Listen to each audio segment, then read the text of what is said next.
இது Hyundai i20 petrol. இந்த வண்டியில் கஸ்டமரோட கம்ப்ளைண்ட் என்னன்னு கேட்டிங்கன்னா ஸ்டேரிங் டைட்டு. ஒரு முக்கியமான அப்சர்வேஷன்ஸ் என்னென்னு கேட்டிங்கன்னா இந்த வண்டியில் இபிஎஸ் வார்னிங் இண்டிகேஷன்ஸ் வரலை. பொதுவாக நீங்கள் செகண்ட் கார் வாங்குறவங்க நீங்கள் என்ன நினைப்பீங்கன்னா வண்டியில் ஏதாவது ப்ராப்ளம் இருந்துச்சுன்னா இங்கே வார்னிங் இண்டிகேஷன்ஸ் வரும்னுப்பீங்க. ஆனால் இங்கே இபிஎஸ் வார்னிங் இண்டிகேஷன்ஸ் வரல. இதில் 2 அப்சர்வேஷன்ஸ் இருக்குது வார்னிங் இண்டிகேஷன்ஸ். ஒன்று வந்து ஏர் பேக் லைட் எரியுது, இன்னொன்று வந்து இம்மோபிளைசர் லைட்டு, இந்த கீ சிம்பிள் எரியுது. இப்போ இது ரெண்டும் வேறு ப்ராப்ளம். இதையும் சால்வ் பண்ணி அந்த லைட் எரிய விடாமல் பண்ணிடலாம், இதையுமே சால்வ் பண்ணி எரிய விடாமல் பண்ணிடலாம். இது ரெண்டும் சால்வ் பண்ணி எரிய விடாமல் பண்ணாலும் கூட இபிஎஸ் ஸ்டேரிங் டைட்டுக்கு வார்னிங் இண்டிகேஷன்ஸ் வரவே வராது. அதான் இந்த வண்டியில் இருக்க பிரச்சனை. இது ஒன்று. செகண்ட் வந்து பார்த்தீங்கன்னா ஃபிசிக்கலாகவே ஸ்டேரிங் டைட்டாக இருக்குது.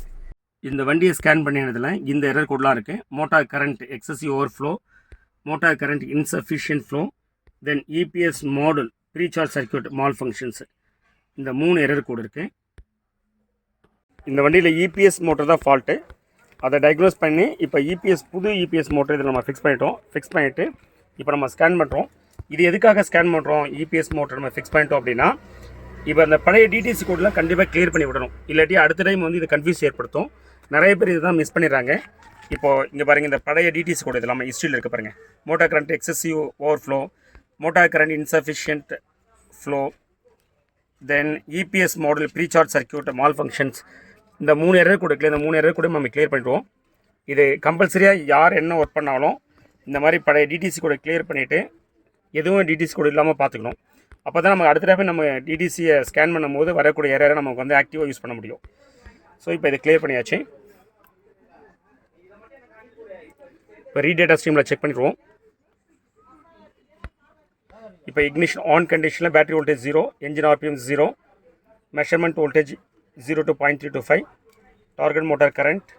ஓகே, ஸோ இப்போ வண்டியை ஸ்டார்ட் பண்ணுவோம். வண்டியை ஸ்டார்ட் பண்ணியாச்சு.